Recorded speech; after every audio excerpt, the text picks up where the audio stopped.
नाव नंदा नागनाथ गायकवाड. माझं घर दोन्ही घरं माझी पूर्ण पाण्यात होती. आता का शेळ्या आजारी आहेत, रोज एक मरते. काल एक मिली, आज एक मिली. गाया माझ्या आजारी आहेत, जनावरला चारा सुद्धा नाही. लेकरं तर दररोज दवाखान्यात आहे, ते पैसे सुद्धा नाही दवाखान्यात न्यायला. आता का 2 लेकरं दवाखान्यात नेले. ती एक तर आजारी सरकार म्हणते आजोळ्याला आजीने घेऊन गेले, आजारच राहणार. सर्दी खोकला सारखे ताप आहे. लाईट दिली, असं 5-6 दिवस झाले लाईट जोडून दिली. परांड्यावर लाईट नव्हती, अंधारातच होतो. आता ह्या इथं होतो आम्ही राहायला.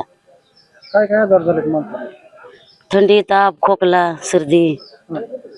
तापच नाही म्हणत लेकरांची. कसं करायला?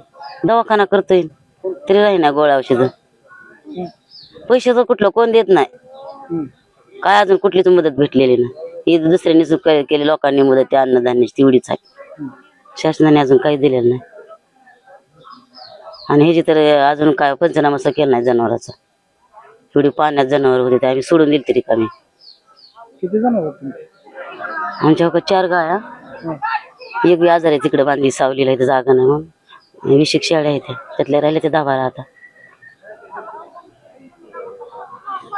रामलिंग दिगंबर शिंदे, राहणार देवगाव, तालुका परांडा, जिल्हा उस्मानाबाद, धाराशिव. पूर आला त्यावेळेस आम्ही सगळं घरदार सोडून आम्ही सगळं वरती जिथं पाणी नाही तिथपर्यंत गेलो. संध्याकाळी पुन्हा जास्त झाल्यामुळे दुसऱ्याच्या घरी राहायला गेलो. पूर आल्यापासून पुन्हा पाणी वसरल्यापासून माझे पाय हे सुजले. पाय सुजल्यापासून पुन्हा ह्या जवळ ऊस आहे, त्या ऊसातलं पाणी साचल्यावर ते पाणी नसलंय आणि ते काळसर झालंय. घरात चिखल आहे, आता सध्या 1 फूट 1.5 फुटात चिखल आहे. मला त्रास, पाय सुजलं होतं आणि त्या घाणीमुळे चक्रा येतात. मालकिनीला बी डोकं दुखतंय आणि खोकला येतोय तिला बी, चक्कर येते.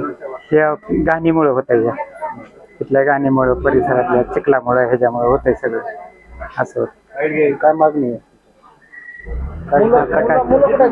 मुलं, एक लहान मुलं एका उमाट्या अंजनगावला आहे, त्याची आई तिथली मुलांची, ती तिकडे पाठवली.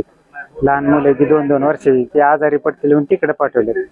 आणि धाकट्याची मंडळी आहे लवळची, ती लवळला पाठवली. तिला ती मुलं लहान आहे. त्रास, चक्रा, उलट्या, पाय सुजणं, चिखलात पाण्यात भिजल्यामुळे पाय चक्रा सुजतात पाय. त्याच्यामुळे मुलांनी तिकडे पाठवले. आता isakal.com आहे देशातील नंबर 1 ची मराठी न्यूज वेबसाईट. प्रत्येक अपडेटसाठी isakal.com ला नक्की भेट द्या.